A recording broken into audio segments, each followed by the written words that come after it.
हरे कृष्ण। सभी भक्तों का स्वागत है आज के इस श्रीमद् भागवत कक्षा में। आज से हम सभी का प्रिय या भगवान श्री कृष्ण का प्रिय कार्तिक मास प्रारंभ हो रहा है और इसी कार्तिक मास को अलग अलग नामों से भी ये प्रसिद्ध है या जाना जाता है। कार्तिक मास, दामोदर मास, ऊर्जा व्रत, ऐसे असंख्य नामों से ये जाना जाता है। और विशेष रूप से दामोदर महीना या दामोदर मास इसीलिए क्योंकि इसी महीने में दीपावली के दिन भगवान की दामोदर लीला हुई। दिवाली के दिन ही प्रातः काल में माता यशोदा जब दूध गर्म कर रही थी तो उस समय भगवान को भूख लगी। भगवान स्तनपान कर रहे थे और माता यशोदा ने जो चूल्हे के ऊपर दूध रखा था उसको नीचे उतारने के लिए कृष्ण को नीचे रख दिया। और इसी कारणवश भगवान श्री कृष्ण का ईगो हर्ट हो गया। मैं इतना बड़ा व्यक्ति, संपूर्ण ब्रह्मांड मेरी सेवा के लिए है और मेरे घर में दूध की कुछ कमी नहीं है। मेरे पिता के पास 9 लाख गाय हैं और इतने से दूध के लिए माता ने मुझे नीचे रख दिया, हालांकि मैं बहुत भूखा हूँ। और फिर भगवान ने दीपावली के दिन जो दूध के, दही के, माखन के मटके जो थे वो फोड़ना प्रारंभ किया। और माता यशोदा प्रातः काल से लेकर सायंकाल तक भगवान के पीछे दौड़ती रही पकड़ने के लिए। 1-2 मिनट या 20 मिनट या 2 घंटे नहीं, सुबह से लेकर शाम तक। और जब शाम को कृष्ण ने देखा कि माता सही में अभी थक चुकी है, माता के सिर के ऊपर या कपाल पर द्रव बिंदु निकलने लगे, पसीना छूट रहा है माता को। जो सर के ऊपर पुष्प थे वो भी सोचने लगे अभी हमारा क्या उपयोग है रहकर, हम तो माता के चरणों में आने चाहिए। तो सारे फूल भी चरणों में गिरने लगे और तब श्री कृष्ण माता यशोदा के द्वारा बंधे गए। और माता यशोदा ने उसी उखल से कृष्ण को बांधा जिस उखल के ऊपर चढ़ के भगवान ने मटके फोड़े थे। तो दाम मतलब रस्सी, उदर मतलब पेट, तो पेट को रस्सी से बांध दिया, इसीलिए दामोदर। जैसे चैतन्य महाप्रभु शिक्षाष्टक में लिखते, भगवान ने अपने अनगिनत नामों में अनगिनत शक्तियाँ अर्पित कर दी है, मगर हमारा इतना अनुराग उत्पन्न नहीं हो रहा है क्योंकि हमें भगवान के प्रति प्रेम उत्पन्न नहीं है। तो भगवान इतने दयालु है कि सदैव अपने भक्तों को वो वापस लाने के लिए अपने पास तैयार रहते। भगवान की कोई इच्छा नहीं कि सभी इस भौतिक संसार में रहे और कष्ट भोगते रहे, जन्म मृत्यु के चक्र में अटके रहे। ये कोई इच्छा नहीं है भगवान की, ये हमारी इच्छा थी, इसीलिए हम भौतिक जगत में आए हैं। हमें भोग करना था, हमें मालिक बनना था, हमें नियंत्रण करना था। जैसे भगवान कहे भगवत गीता में, मय्याध्यक्षेण प्रकृति सूयते स चराचरम हेतु नानेन कौन्तेय जगद्वी परिवर्तते। इस संसार की अध्यक्षता मेरे नियंत्रण में चलती है और हमको अध्यक्ष बनना था, किसी एक कुटुंब का नियंत्रक या परिवार का नियंत्रक, एक समाज का नियंत्रक। इसलिए भगवान ने कहा फिर रहो, दुख भोगते रहो। तो फिर हम दुख भोग रहे हैं, मगर एक पिता के समान सदैव भगवान की इच्छा रहती है कि हम जल्द से जल्द भगवान के पास वापस जाए।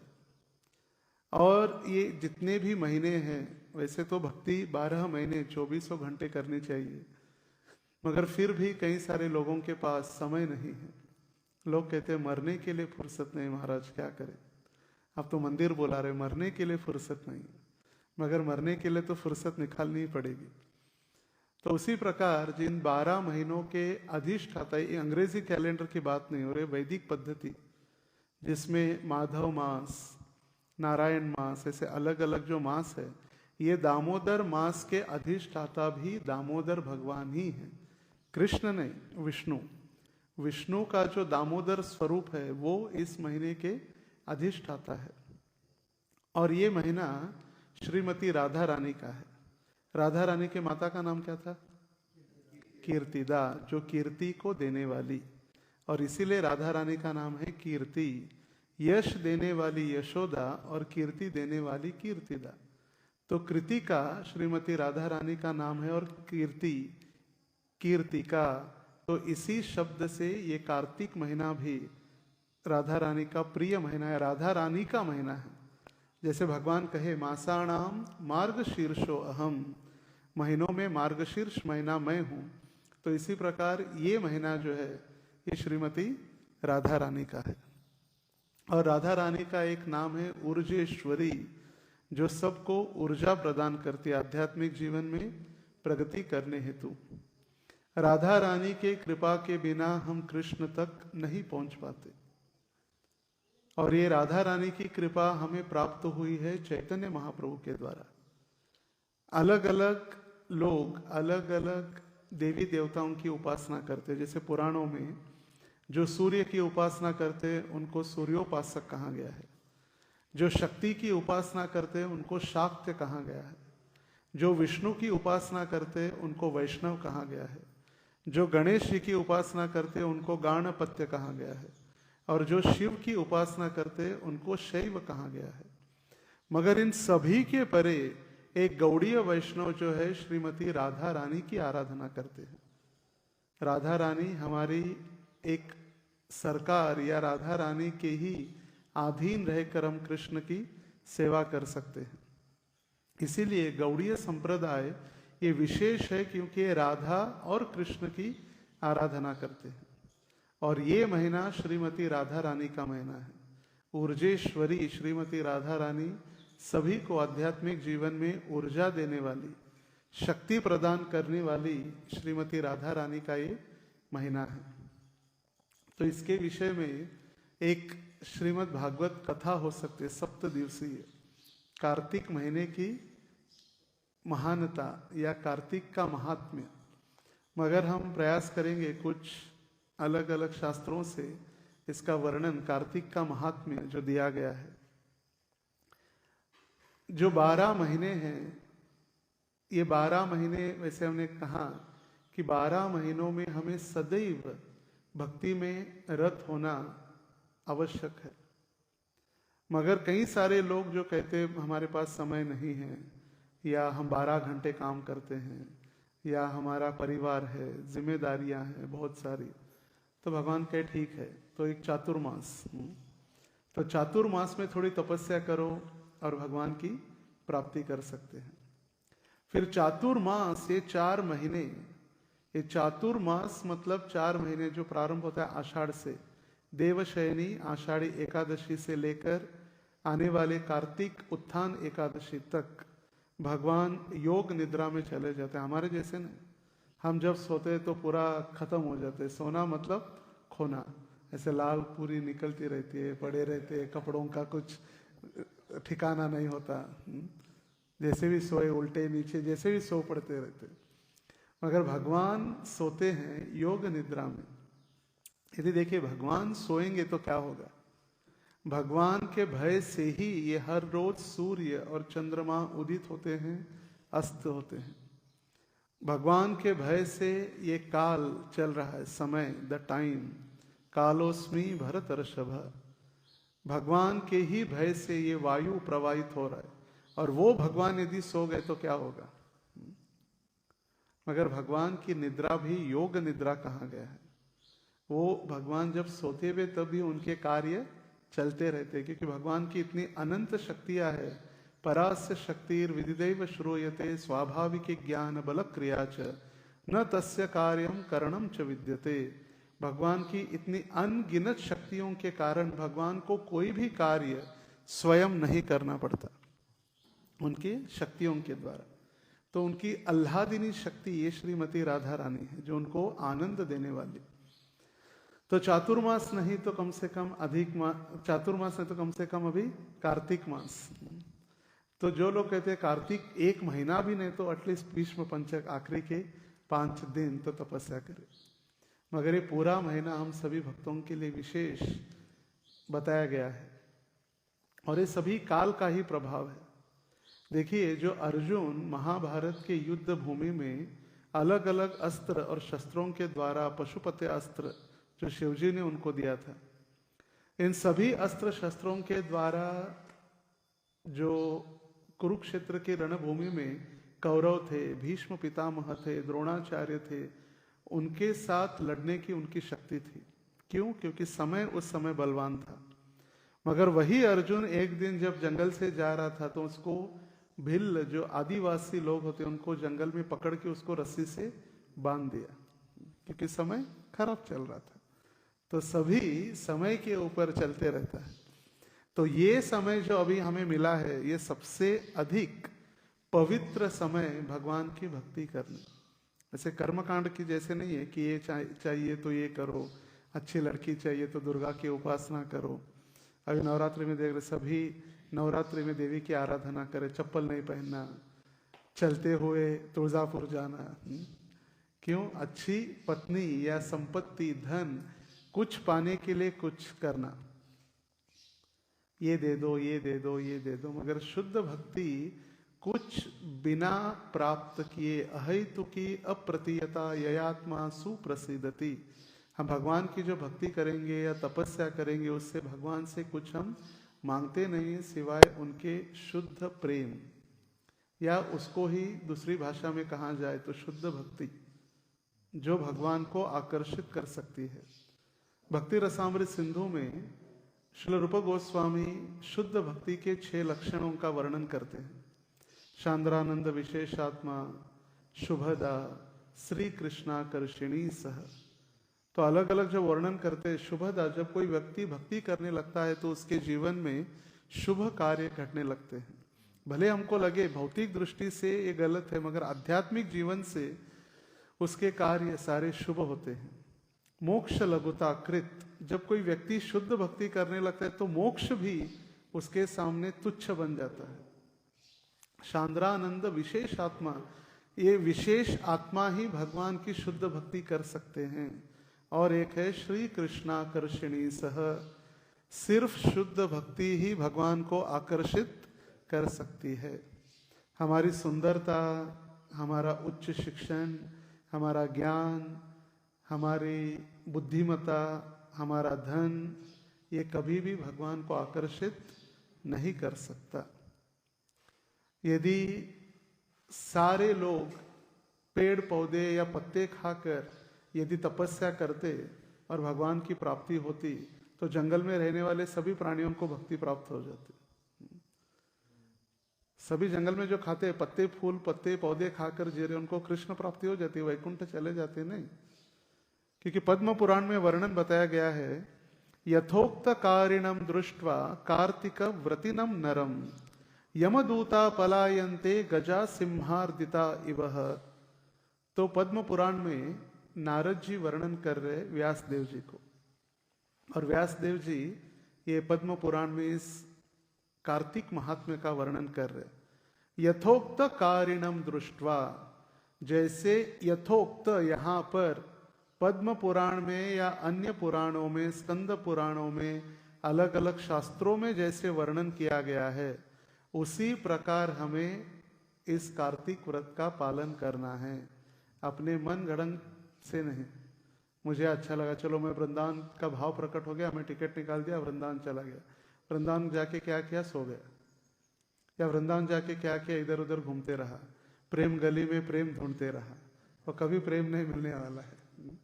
यथोक्त कारिणम दृष्ट्वा, आचार्यों के, गुरुजनों के और वेदोक्त, उक्त मतलब शास्त्र सम्मत आदेशों का पालन करते हुए, मुझे ये खाना नहीं, चलो मैं ये छोड़ दूंगा, मैं आज से ये करूंगा। जैसे कल एक भक्त बता रहे थे, प्रभु जी चावल सबसे मेरा प्रिय है, मैं चावल छोड़ना चाहता हूँ। और फिर छोड़ने की बात हुई 9:30 बजे और 10 बजे और चावल खा रहे थे। छोड़ने की बात हो गई 9:30, रात के 9:30 की, और 10 बजे और चावल की थाली लेकर बैठे थे।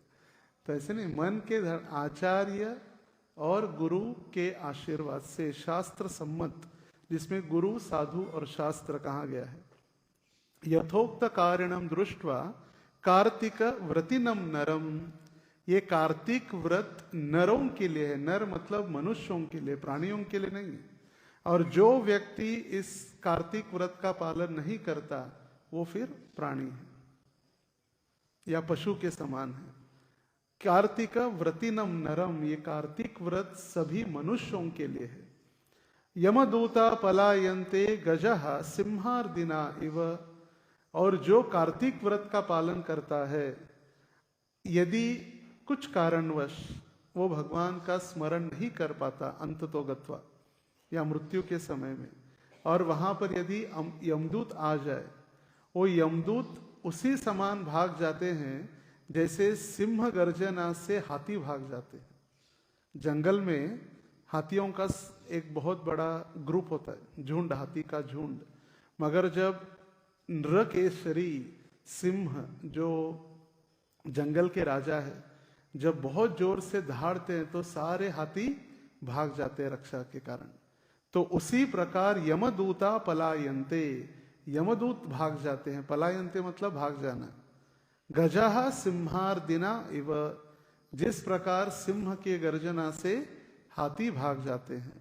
और यदि कोई व्यक्ति शुद्ध भक्ति के द्वारा यदि कार्तिक व्रत करता है तो सारे अनर्थ या जो सारे पाप उसके हृदय में बैठे हैं वो भी भाग जाते हैं। ये हमारा सबसे महत्वपूर्ण उद्देश्य होना चाहिए। यमदूत आए, विष्णुदूत आए, वो तो सेकेंडरी, किसी पता नहीं उसने क्या देखा है, मगर अभी के लिए हमारे हृदय में जो पाप है उनको भगाना है। इसीलिए हमें कार्तिक व्रत करना है। किसी को दिखाने के लिए, एडवर्टाइज करने के लिए, रोज मैं 64 माला कर रहा हूँ, मुझे डिस्टर्ब मत करो, मेरा कार्तिक व्रत चल रहा है, डिस्टर्ब मत करो। रोज स्वीट इनको दो, मुझे नहीं चाहिए, मैं स्वीट नहीं खा रहा, पता नहीं आपको। एडवर्टाइजमेंट नहीं है, हमारे हृदय के अंदर जो पाप है उनको नष्ट करने के लिए। आगे वर्णन करते हैं नारद जी, वरम विष्णु व्रति ये को न यज्ञ शतयाचकः यज्ञ कृत्पात् पुनात् सर्गे वैकुंठम कार्तिक व्रति। यदि कोई व्यक्ति एक दिन कार्तिक व्रत करता है, हमें तो 30 दिन करना है, एक दिन नहीं तो सुनने का दोनों रोज एक दिन करेंगे, हो गया, कल से फिर जैसे थे। यदि कोई व्यक्ति एक दिन कार्तिक व्रत करता है तो उसको 100 यज्ञ करने का फल प्राप्त होता है। यज्ञ शत याचक, उस याचक को, शत मतलब 100, यज्ञ करने का फल प्राप्त होता है एक दिन कार्तिक व्रत। और यज्ञ करने वाला व्यक्ति तो स्वर्ग जाएगा। आगे नारद जी बता रहे, यज्ञ कृत्पात्नुयात् स्वर्गे, जो यज्ञ करने वाला तो स्वर्ग जाएगा, मगर जो कार्तिक व्रत करने वाला वैकुंठम कार्तिकम व्रति, जो कार्तिक व्रति है, कार्तिक व्रत पालन करने वाला कार्तिकम व्रति, जो व्रत पालन करने वाला उसको क्या कहते हैं, व्रति। जो कार्तिक व्रत पालन कर रहा है वो कहाँ जाएगा, वैकुंठ जाएगा। तो किसको किसको वैकुंठ जाना है वो कार्तिक व्रत पालन कर सकते हैं। और जिनको यहाँ रहना है, सोलापुर में रहना है या इस भौतिक जगत में रहना है, इसके सिवा जाना कहाँ, तो फिर सोच सकते हैं। तो शास्त्रों में 4 रात्रि में भजन की महिमा वर्णन की गई है। वैसे तो रात्रि के समय में हम भजन नहीं करते या रात्रि में जगना इतना अच्छा नहीं माना जाता है। प्रातः काल ब्रह्म मुहूर्त से ही भजन प्रारंभ होता है। मगर 4 रात्रि को जग कर पूरी रात जागरण करते हुए भगवान के नाम का भजन करने के लिए शास्त्रों में वर्णन किया गया है। और ये 4 रात्रि अतिशय विशेष है। श्री श्री राधा दामोदर की जय। और ये 4 रात्रि जिनमें भजन करना बहुत महत्वपूर्ण, या भजन में शक्ति प्राप्त हो सकती है। तो सबसे पहली रात्रि है जन्माष्टमी, जिस दिन भगवान अवतरित हुए रात के 12 बजे तो वर्णन है कि पूरी रात जागरण करके भगवान का भजन करना।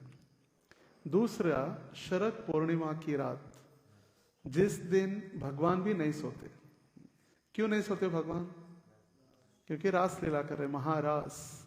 भगवान अपने गोपियों के साथ रास लीला कर रहे। तो आज के रात्रि के दिन, शरद पूर्णिमा के रात्रि के दिन हम भजन कर सकते हैं पूरी रात जगते हुए। तीसरी रात है दीपावली, धनतेरस। दीपावली के दिन हम पूरी रात भजन कर सकते हैं। और चौथी रात्रि है प्रबोधिनी एकादशी या उत्थान एकादशी, जिस दिन भगवान योग निद्रा से उठते हैं। तो ये 4 रात्रि में भजन करने के लिए अनुमति दी गई है। कौन सी? जन्माष्टमी, शरद पूर्णिमा, दीपावली और उत्थान एकादशी या प्रबोधिनी एकादशी उसका नाम है। तो ये कार्तिक या दामोदर मास सर्वोत्तम, पवित्र, अनंत महिमाओं से पूर्ण है। यह विशेषतः भगवान कृष्ण को अतिशय प्रिय है और भक्त वात्सल्य से परिपूर्ण है। वत्स मतलब बछड़ा। एक गाय अपने बछड़े के लिए जैसे प्रेम करती है, उसी प्रकार भगवान अपने भक्तों से प्रेम करते हैं। ये भक्त वत्सलता का महीना है, स्वाभाविक रूप से भगवान की कृपा प्राप्त करने हेतु। इस मास में कोई भी छोटे से छोटा व्रत भी कई हजार गुना हमें परिणाम देता है, हजारों गुना। कोई भी छोटा सा व्रत कर ले, कोई भी जप करे या कोई व्रत ले, कोई तपस्या करे, कोई हमारी प्रिय वस्तु छोड़ दे। सबसे महत्वपूर्ण है विचारों का उपवास, सबसे महत्वपूर्ण है। खाने पीने का तो सेकेंडरी है, सबसे महत्वपूर्ण है विचारों का उपवास। ये विचारों का उपवास हमने क्यों कहा, इसका उत्तर हमें प्रवचन के अंत में मिलेगा, तो ध्यान से सुनिए, सोइएगा नहीं। सोया वो खोया, एक डुलकी एक अपघात, लिखा था, एक डुलकी एक अपघात। तो विचारों का उपवास क्यों कहा गया, इसका वर्णन भागवत के प्रथम स्कंद में श्रील प्रभुपाद जी तात्पर्य में देते हैं, जिसका हम अंत में इसका वर्णन सुनेंगे। तो कृपया मेरे पीछे दोहराइए। स्कंद पुराण के 2 श्लोक हमने लिखे हैं यहाँ पर। मासानां कार्तिकः श्रेष्ठो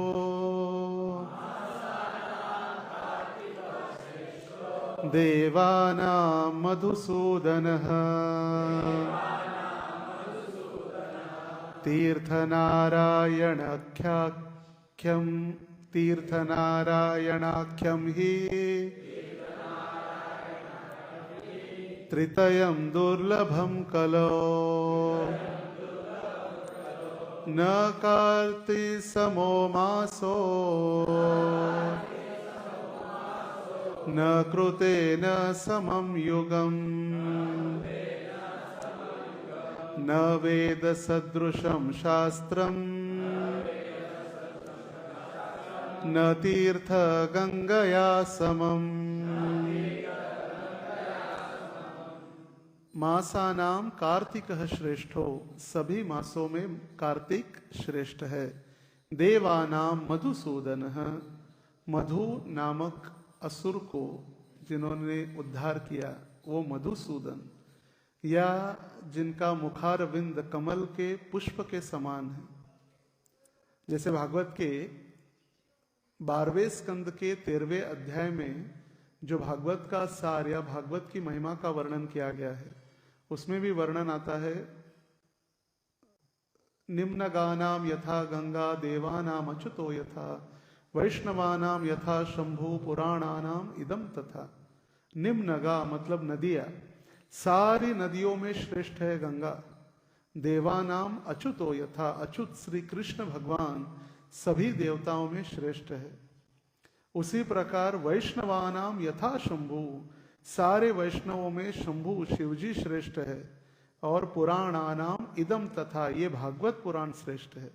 तो यहाँ पर वर्णन है मासानाम कार्तिकम श्रेष्ठो, सभी महीनों में श्रेष्ठ कौन सा है महीना? कार्तिक, और देवता कौन है? मधुसूदन।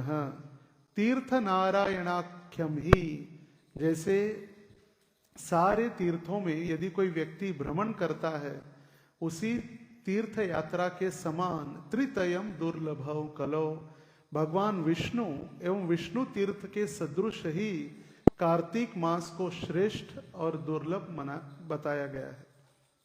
तीर्थ यात्रा के समान, जब हम तीर्थ यात्रा में जाते हैं तो उस तीर्थ के समान है कार्तिक महीना। और इसीलिए कल जिन्होंने जपा टॉक की शुरुआत में सुना होगा, तो महाराज जी बता रहे थे कि अपने अपने स्थानों पर कार्तिक व्रत की इष्ट गोष्ठी करे, अपने अपने नीति नियम, अपने अपने नीति नियम ले, या जो हम व्रत करना चाहते हैं वो कर सकते हैं।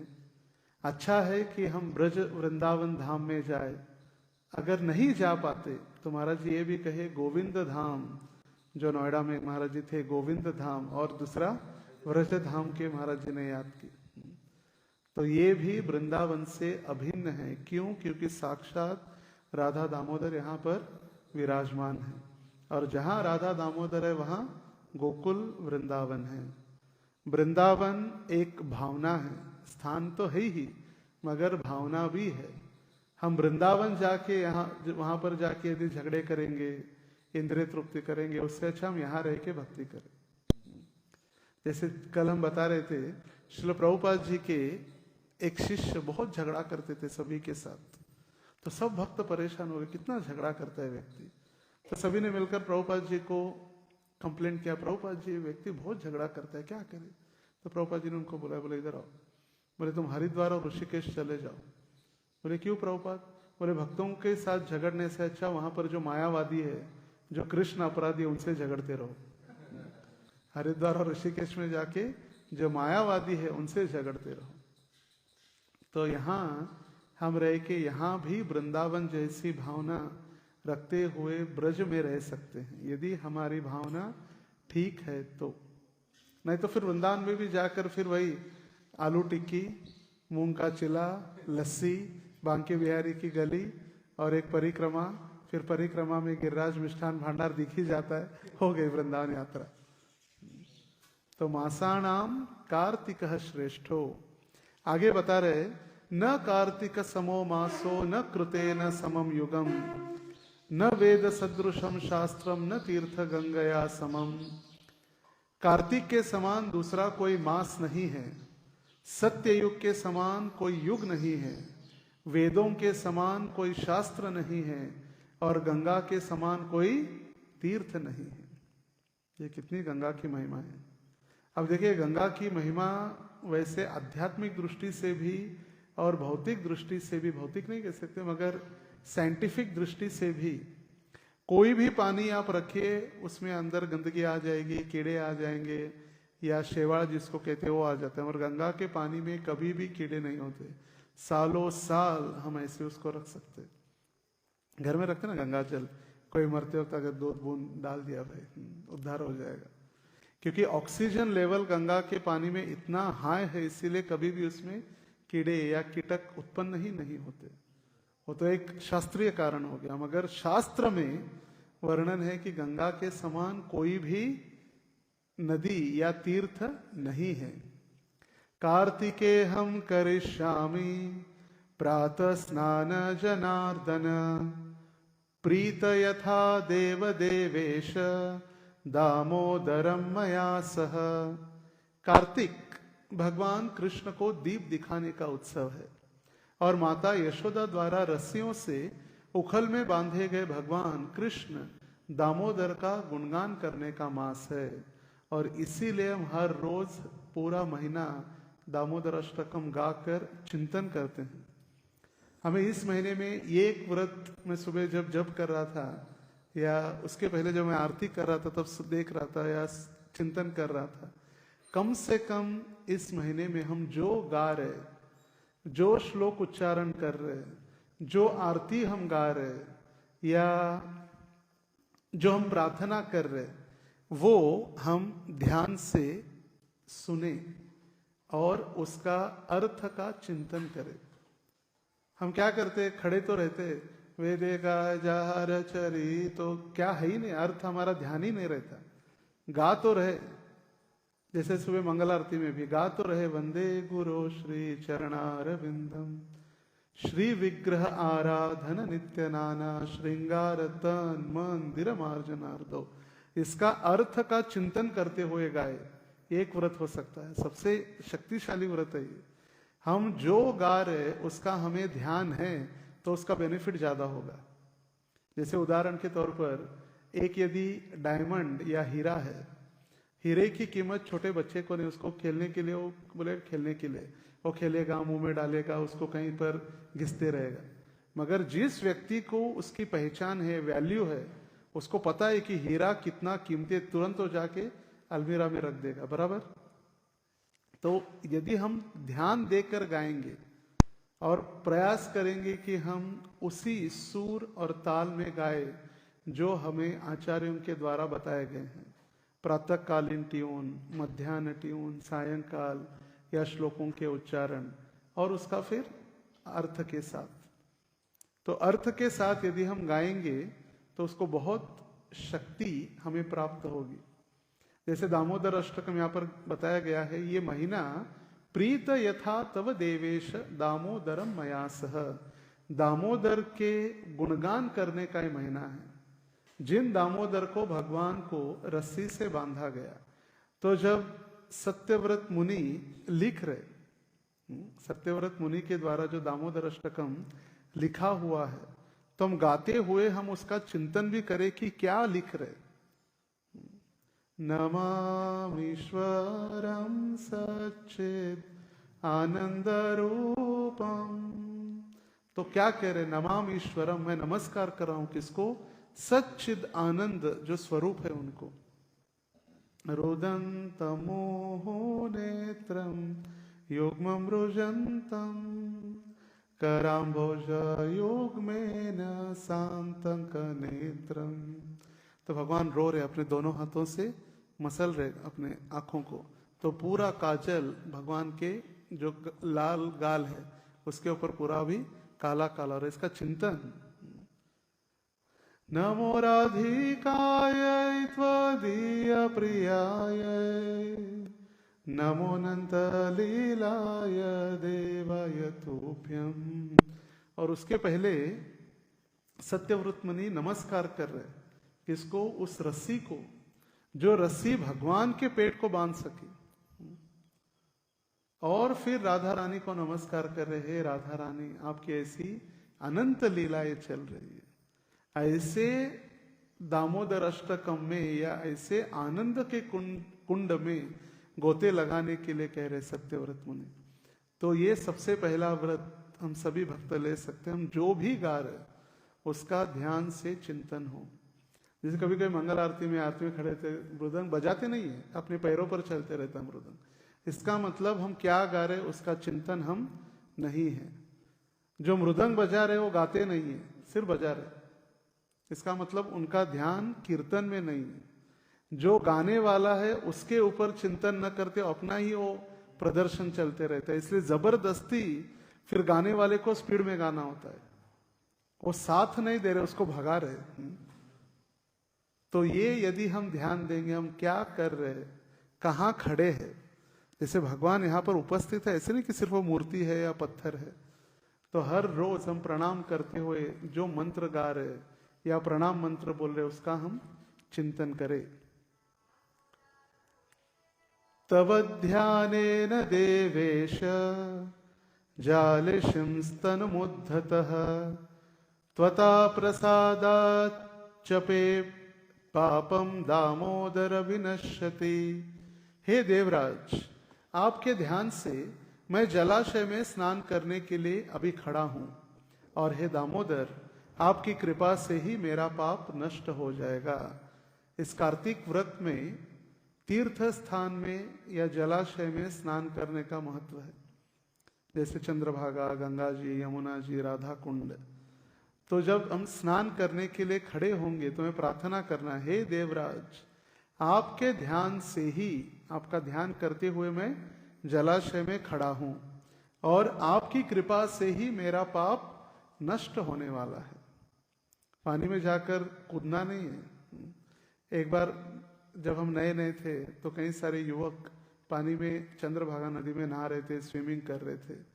तो एक भक्त ने आकर उनको कहा कि आप भैंस नहीं है, जैसे भैंस को पानी में छोड़ते ही पैर मार के चले जाते, कभी भी पवित्र नदियों में पैर नहीं मारना चाहिए, क्योंकि वो तीर्थ स्थान है और हमारी माता के समान है। जब श्रील प्रभुपाद जी ने देखा कि कई सारे विदेशी शिष्य आकर राधा कुंड में स्विमिंग कर रहे और राधा कुंड के कई सारे बाबा जी या भक्तों ने, गोस्वामियों ने श्रील प्रभुपाद जी कहा क्या हो रहा है? राधा कुंड जो कृष्ण के प्रेम से आप्लावित जल है, यहाँ पर ये पैर मारकर स्विमिंग हो रहे। तो प्रभुपाद जी ने उस दिन से कहा, no one should go in Radha Kund and take bath. किसी को भी अनुमति नहीं है राधा कुंड में स्नान करने की, जब तक वो अपने आध्यात्मिक गुरु से अनुमति नहीं लेता। और वो भी स्नान कैसे? सिर जाए, डुबकी लगाए, तुरंत बाहर आए, जब तक अनुमति नहीं है। और जब मैं सेवा कर रहा था महाराज की 2006 में, जब मैं पर्सनल सर्वेंट था, तो कई सारे भक्त रशिया से आए थे। तो बार बार मुझे पूछ रहे थे कि महाराज जी का अनुमति लेना है, अनुमति लेना। मुझे पता नहीं चला क्यों अनुमति लेना है। तो कही कि जब तक गुरु महाराज अनुमति नहीं देंगे तब तक हम स्नान नहीं कर सकते। तो आज भी ऐसे भक्त है, ऐसे नहीं कि हम गए, डुबकियां लगाए, पैर मारे, आ गए। हम भक्ति के ज्यादा, अपराध ज्यादा होंगे, भक्ति कम और अपराध ज्यादा। इसीलिए कहा गया है जब हम तीर्थ यात्राओं में भी जाते हैं, भक्तों के सानिध्य में जाए। जैसे महाप्रभु कहे, भागवत सुनिया भागवते रस्थाने, भगवत भक्तों के सानिध्य में बैठकर भागवत सुनना है। उसी प्रकार तीर्थ यात्रा भी भक्तों के सानिध्य में ही करनी आवश्यक है। नहीं तो अलग अलग है कंपनियां, केसरी टूर्स, ये वो बहुत सारी टूर्स है। सबसे पहला हरिद्वार ऋषिकेश से यात्रा चालू होते, वृंदावन आते, प्रेम मंदिर, 84 खंबा, तालियां बजाओ, हा हा हा हंस हो गया। फिर आके दिखाते क्या? ताजमहल।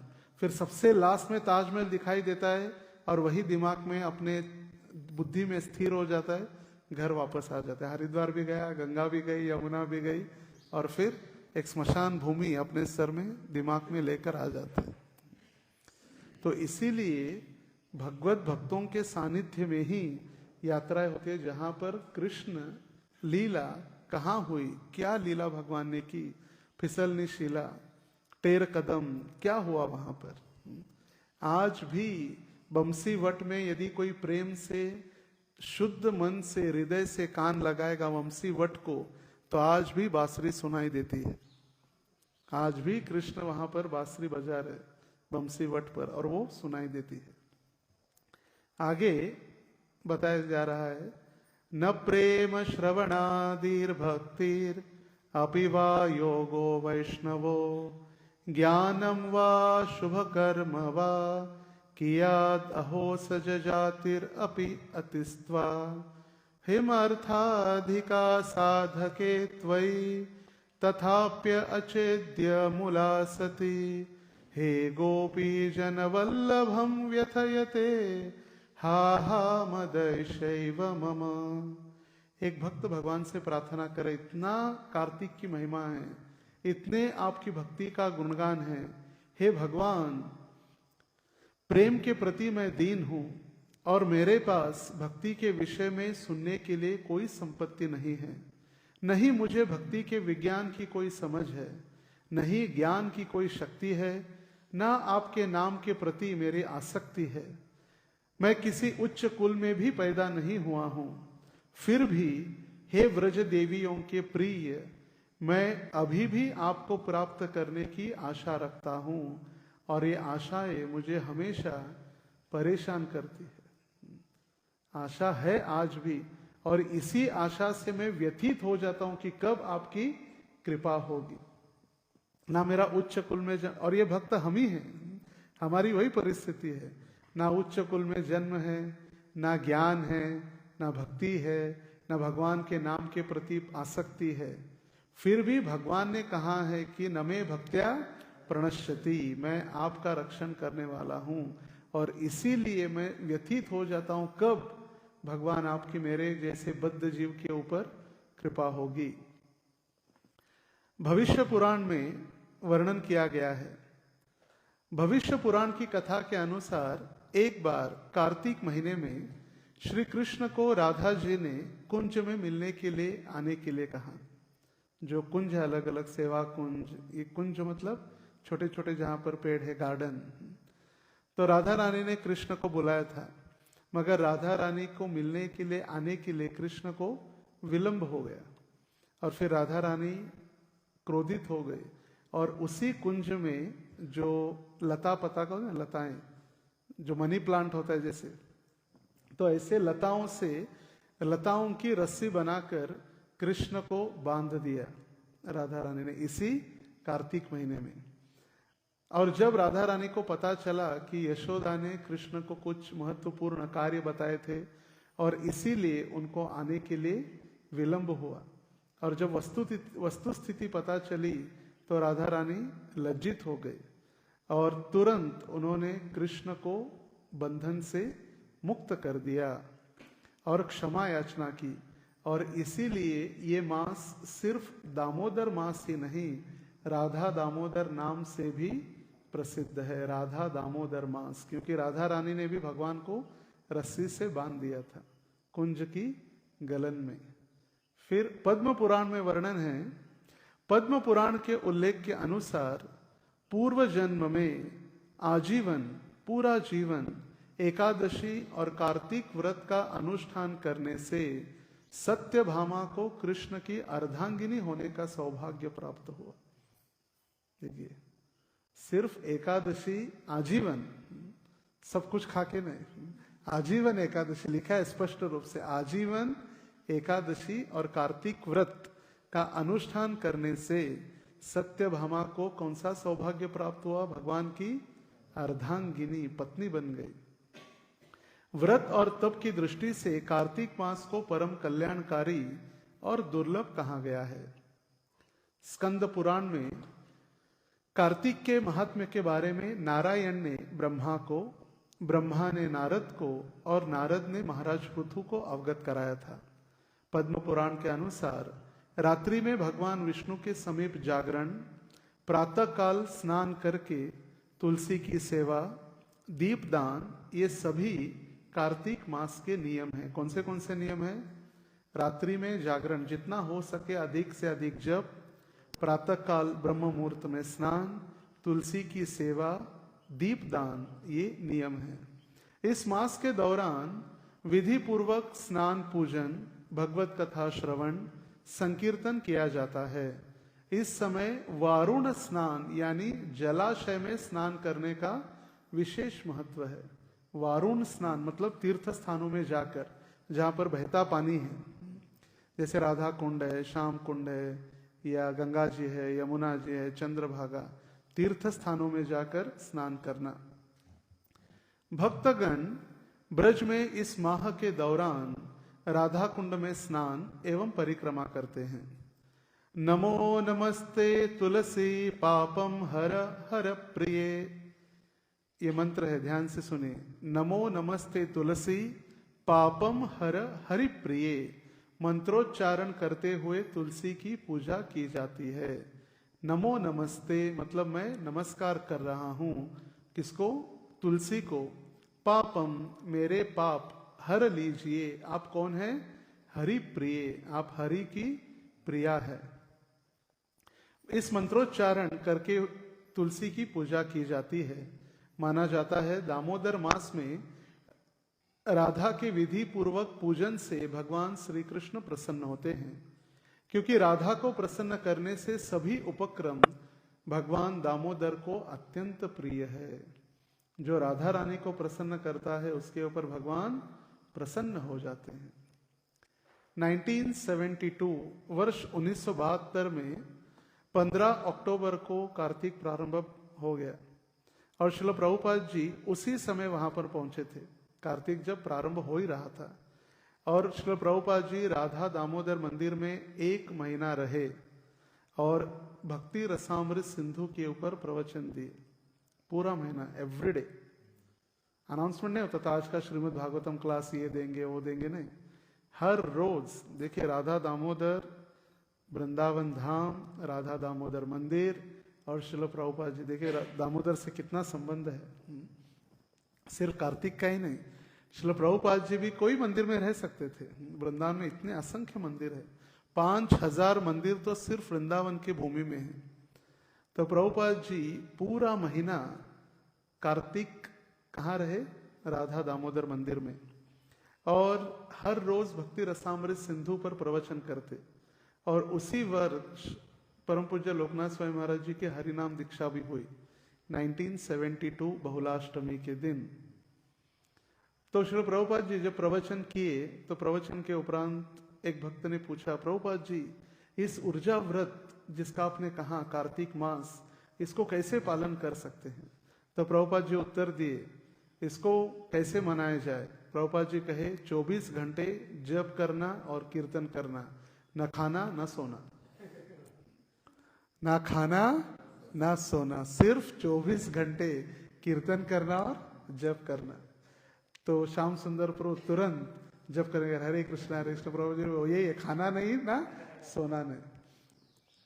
तो कार्तिक मास सभी महीनों में श्रेष्ठ है और इसी महीने में मानव उत्सव प्रिय, जो मानव उत्सव प्रिय है, क्योंकि मानव जो मनुष्य उसको सदैव उत्सव अच्छे लगते हैं, फेस्टिवल्स। तो जब उत्सव मनाए जाते हैं कृष्ण के प्रीत्यर्थ, तो जब कृष्ण के उत्सव मनाए जाते हैं तो वहां पर उद्धव जी प्रकट होते हैं। उत्सव वहां उद्धव, और जहां उद्धव वहां कृष्ण, क्योंकि उद्धव को छोड़कर कृष्ण कभी दूर नहीं रह सकते। तो इसी महीने में धनतेरस, दिवाली, गोवर्धन पूजा, तुलसी विवाह, अन्य उत्सव भी हम मनाते हैं। कार्तिक दामोदर महीने में कृष्ण की सेवा का फल वर्ष के किसी अन्य समय की तुलना में अधिक होता है। उदाहरण के लिए कृष्ण को हमेशा तुलसी पत्ते प्रिय होते हैं, इसीलिए कृष्ण को तुलसी के पत्ते चढ़ाने में हमेशा अच्छा समय होता है। सभी से निवेदन है थोड़ा अपने मोबाइल को साइलेंट करें। हालांकि सनातन गोस्वामी हरि भक्ति विलास में लिखते हैं, अभी सनातन गोस्वामी लिख रहे, 10,000 गायों का दान करने का जो फल है, कार्तिक में एक तुलसी पत्र भगवान के चरणों में चढ़ाने से प्राप्त होता है। एक पत्ता कार्तिक में, केवल तुलसी का एक पत्र भगवान के चरणों में यदि हम चढ़ाते हैं तो 10,000 गायों का दान करने का फल हमें प्राप्त होता है। तो अब जिनके भी घर में विग्रह है, कृष्ण बलराम है या जगन्नाथ जी है, हर रोज बिना चूके तुलसी के पत्र भगवान के चरणों में चढ़ाए। 10,000 गाय का फल नहीं, हमें भक्ति करनी है। सबसे हम कर्म कांड के तरफ नहीं जा रहे, सबसे पहले हमें भगवान को प्रसन्न करना है, क्योंकि तुलसी भगवान की प्रिया है, हरि प्रिया तुलसी। जैसे हम हर रोज तुलसी आरती गाते हैं, वैसे और एक तुलसी आरती है, उसमें वर्णन किया गया है 56 भोग 56 व्यंजन, बिना तुलसी प्रभु एक न माने, नमो रे नमो मैया नमो महारानी। हे तुलसी महारानी, आपके इतना महत्व है कि भगवान श्री कृष्ण को 56 भोग 56 व्यंजन भी लगाए, मगर तुलसी पत्र नहीं है तो भगवान एक भी स्वीकार नहीं करते। देखिए कितना प्रिय है भगवान के लिए तुलसी। जो भक्त कार्तिक मास में 1,00,000 तुलसी पत्र चढ़ाते हैं, निश्चित रूप से उनको मुक्ति की प्राप्ति हो जाती है। ये सब हरि भक्ति विलास है श्रील सनातन गोस्वामी के द्वारा। उसी प्रकार कार्तिक में भगवान को मालती पुष्प, चमेली का जो सफेद पुष्प होता है, उसकी माला या चमेली के पुष्प अर्पण करना बहुत विशेष माना गया है, क्योंकि मालती के पुष्प भगवान को बहुत पसंद है। और विशेष रूप से शरद पूर्णिमा के दिन भगवान के वस्त्र, भगवान की पिछवाई मतलब बैकड्रॉप, भगवान की शैया, सब कुछ सफेद सफेद सफेद। पूर्णिमा के दिन सफेद और ब्लू है, मिक्स है। सुबह प्रातः काल में सफेद था, मगर पूरा सफेद। कार्तिक महीने में भगवान केशव को मालती के फूल चढ़ाना योग्य व्यक्तियों को सोना या गाय या भूमि दान करने से बेहतर है। गाय, भूमि, सोना देने से अधिक श्रेष्ठ क्या है? भगवान को मालती के पुष्प देना। मालती के फूल जिस महीने में भी चढ़ाए जाए भगवान केशव को प्रसन्न करते हैं। कार्तिक के महीने में मालती के फूल चढ़ाने से अश्वमेध यज्ञ करने का पुण्य प्राप्त होता है। जित जित अस्तिल फूल पांडरी शुभ्र, मालती के पुष्प जहाँ भी है, हम भगवान को मोगरा है, चमेली है, मालती भगवान को अर्पण कर सकते हैं। कार्तिक मास में दीप दान की महिमा स्कंद पुराण में अलग अलग श्लोकों में, श्लोक संख्या 99 से आगे स्कंद पुराण में वर्णन है। जब कोई व्यक्ति कार्तिक मास में दीप दान करता है तो उसके हजारों लाखों जन्मों के पाप पलक झपकते ही नष्ट हो जाते हैं। ऐसा कहते हैं ना, बन चालू, ऐसे सारे पाप नष्ट हो जाते सिर्फ दीप दान कराने से या दीप दान करने से। और इसीलिए ये दामोदर महीना हमें अधिक से अधिक प्रयास करना चाहिए कि हम सभी लोगों से दीप दान कराए। कभी कभी हमारे पास दीप कम है या हम दीप दान किए, दूसरा व्यक्ति आ गया उसके पास दीप नहीं है तो उसको दे सकते हैं, वो भी कर सकता है। सिर्फ हमें उसको लेना नहीं चाहिए, अर्पण नहीं करना चाहिए खुद को, तो प्रसादी रूप में लेना नहीं चाहिए। तब तक वो कितने भी लोग अर्पण कर सकते हैं। तो दिए बना के रखिए, दीप बना के रखिए, अपने अपने सोसाइटी में, अपने घरों में, अपने रिश्तेदारों में, चौराहे पर गाड़ी लगा के दीप दान, जितना अधिक दीप दान लोग करेंगे उतना ही उनका पाप नष्ट हो जाएगा।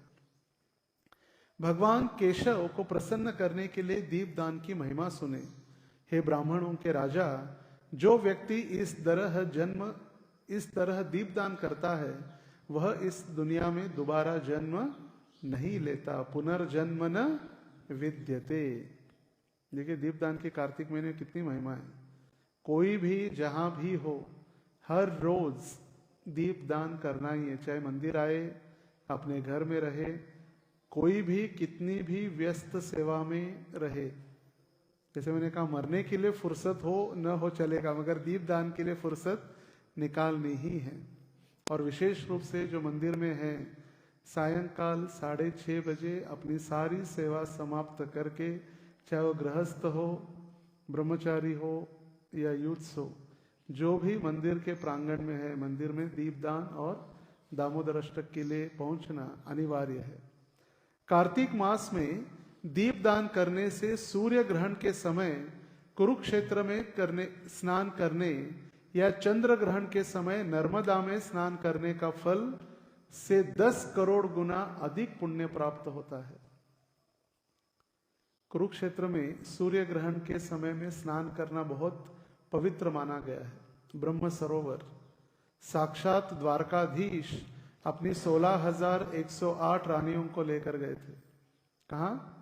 कुरुक्षेत्र, जब सूर्य ग्रहण था उस समय, और सभी ने स्नान किया था कुरुक्षेत्र के उस ब्रह्म सरोवर में। और उसी समय जब द्वारका वासियों को मिलने के लिए ब्रजवासी भी आए, और ब्रजवासियों की व्यथा जब कृष्ण ने सुनी तो उनका रूप जगन्नाथ, बलदेव और सुभद्रा हो गया। उनकी तड़प या उनका जो दुख विलाप देखकर उनकी आंखें बड़ी हो गई, हाथ अंदर चले गए और जगन्नाथ का रूप प्रकट हुआ इसी सूर्य ग्रहण के समय में। और चंद्र ग्रहण में नर्मदा स्नान महत्वपूर्ण माना गया है। मगर यदि कोई व्यक्ति कार्तिक में दीप दान करता है तो 10 करोड़ गुना उसका फल अधिक प्राप्त होता है। हे ऋषियों में श्रेष्ठ, जो व्यक्ति घी या तिल के तेल के जलता हुआ दीपक अर्पित करता है उसके लिए अश्वमेध यज्ञ करने की कोई आवश्यकता नहीं है। अश्वमेध मतलब घोड़े को आहुति देकर, जो 100 यज्ञ करने के बाद अश्वमेध यज्ञ पूर्ण हो जाते हैं तो व्यक्ति को स्वर्ग में इंद्र बन जाता है। तो हमें इंद्र बनने की आवश्यकता नहीं, हमें कहाँ जाना है? गोलोक जाना है। यदि कोई मंत्र न हो कोई पुण्य कर्म न हो, कोई पवित्रता ना हो, तो भी कार्तिक मास में दीपदान करने में सब कुछ सिद्ध हो जाता है। कोई नियम पालन करने वाला हो तो हमें ज्यादा अपनी बुद्धि नहीं लगानी चाहिए, अरे तुम नियम पालन नहीं करते, तुम दीपदान नहीं कर सकते, नहीं। कोई पवित्र हो, अपवित्र हो, कोई पुण्य कर्म हो या न हो, सभी को दीपदान करने के लिए हमें प्रवृत्त, इंस्पायर करना आवश्यक है। जो व्यक्ति कार्तिक मास में केशव को दीप अर्पित करता है, वह सभी यज्ञों और सभी पवित्र नदियों में स्नान कर चुका होता है। दीपदान करने वाला व्यक्ति साधारण नहीं रह जाता, फिर वो स्नान करके ही आया है, क्योंकि भगवान की जब तक इच्छा नहीं होती तब तक वो दीपदान नहीं कर सकता। इसे कहते हैं ना, भगवान की जब तक इच्छा नहीं होती तब तक भगवान का दर्शन हम नहीं कर सकते। सैकड़ों लोग आते हैं, हजारों भगवान का दर्शन के लिए, जैसे भगवान के सामने जाते आंखें बंद कर लेते। जिनको देखना है तभी आंखें बंद होती और मुड़ जाते तो इधर उधर देखते, पंखे, झूमर, अरे डेकोरेशन सब। जब तक भगवान की इच्छा नहीं है तब तक दर्शन नहीं होता, तो फिर भगवान को दीपदान करना तो बहुत दूर की बात है। पितृगण कहते हैं, जब हमारे परिवार के व्यक्ति कार्तिक मास में केशव को दीप अर्पित करके प्रसन्न करता है, तो सुदर्शन चक्र को अपने हाथ में धारण करने वाले भगवान की कृपा से हम सभी मुक्त हो जाते हैं। हम जो अभी पितृपक्ष में याद कर रहे थे सभी को, 15 दिन जब जीवित थे कुछ नहीं खिलाया, ऐसे मार डाला, और मरने के बाद उनको ये अच्छा लगता था, अंडा अच्छा लगता था, ये रखो वो रखो, चलते रहता है। बराबर, सच है कि झूठ है? जब वो व्यक्ति बूढ़ा हो जाता है तो उसको खिलाते नहीं, उसका ध्यान नहीं रखते, मरने का राह देखते, और मरने के बाद याद आता है, अरे उसको ये अच्छा लगता था, ये अच्छा लगता था। పెద్దలకు పెద్దలకు చేస్తారు। तो उसी प्रकार ये पितर कह रहे अभी अपने पितृलोक से कि यदि कोई व्यक्ति मेरे परिवार से दीप दान करता है केशव को, तो क्या होगा? जो सुदर्शन चक्र धारण किए हुए भगवान हमारे समक्ष आकर हमें मुक्ति देंगे, हमें नहीं, पितर लोकों को, जो पितृलोक में है उनको। आगे कहा गया है, कार्तिक मास में दीप अर्पित करने से मनुष्य मेरू पर्वत या मंदार पर्वत के समान पापों का संग्रह भस्म हो जाता है। नाम संकीर्तन साधन पै सोपे जड़तिल पापे जन्मांतरीची। उसी प्रकार दीपदान करने का भी महात्म्य है। जो व्यक्ति कार्तिक मास में दीपदान करता है, उसे वह फल प्राप्त होता है जो 100 यज्ञों या 100 तीर्थों से भी नहीं मिल सकता। जो व्यक्ति सभी पापों में लिप्त है और सभी पुण्य कर्मों से विमुख है, यदि वो भी व्यक्ति कार्तिक मास में दीपदान करता है तो पवित्र हो जाता है, इसमें कोई संदेह नहीं है। विमुख मतलब पीठ दिखाना। पाप कर रहा है मगर पुण्य को उसने क्या किया है? पीठ दिखाई। इसका मतलब उसने जीवन में कुछ पुण्य कर्म नहीं किया है, वो भी पवित्र हो जाता है। हे नारद, तीनों लोकों में ऐसा कोई पाप नहीं है जो कार्तिक मास में भगवान केशव को दीपदान करने से शुद्ध न हो। जो व्यक्ति कार्तिक मास में भगवान को दीपदान करता है, वह शाश्वत आध्यात्मिक लोक को प्राप्त करता है जहां कोई दुख नहीं है। वही कुंठ, जहां कुंठ मतलब दुख नहीं है। इस संसार में दुख है कि नहीं? इसीलिए इसको कहा गया है कुंठ। और जहां कुंठ नहीं है वो है वही कुंठ। यहाँ दुख है, भूख लग गई, खाना है, सोना है, काम पर पैसा नहीं देते, मालिक चिल्लाता है, कष्ट ही कष्ट है सुबह से लेकर रात्रि तक। इतना स्टडी किया मगर स्टडी किया वही पेपर में आया नहीं, दूसरा ही कुछ आ गया। जो मैंने पढ़ा था वही नहीं दिख रहा है। कितना कष्ट है सुबह से लेकर रात्रि तक। बच्चों को एग्जाम का टेंशन, युवकों को शादी का टेंशन, शादी जो हो गई उनको टेंशन, सबको टेंशन ही टेंशन है। इसलिए इसको कहा गया है कुंठ। जैसे अग्नि में सभी काष्ठों, अग्नि क्षमा कीजिए, जैसे अग्नि सभी काष्ठ में विद्यमान रहती है और घर्षण द्वारा उसे जलाया जा सकता है, उसी प्रकार कार्तिक मास में दीपदान करने से सदैव पवित्रता विद्यमान रहती है। लकड़ी होती है, लकड़ी, लकड़ी में अग्नि है मगर हम देख नहीं सकते, मगर दो लकड़ी का घर्षण जब होता है तो अग्नि प्रज्वलित हो जाती है। उसी प्रकार कार्तिक मास में दीपदान करने से व्यक्ति तुरंत पवित्र हो जाता है। घर्षण के जैसे अग्नि पवित्र कर देती है, लकड़ी को जला देते, उसी प्रकार हमारे सारे पाप भस्म हो जाते हैं।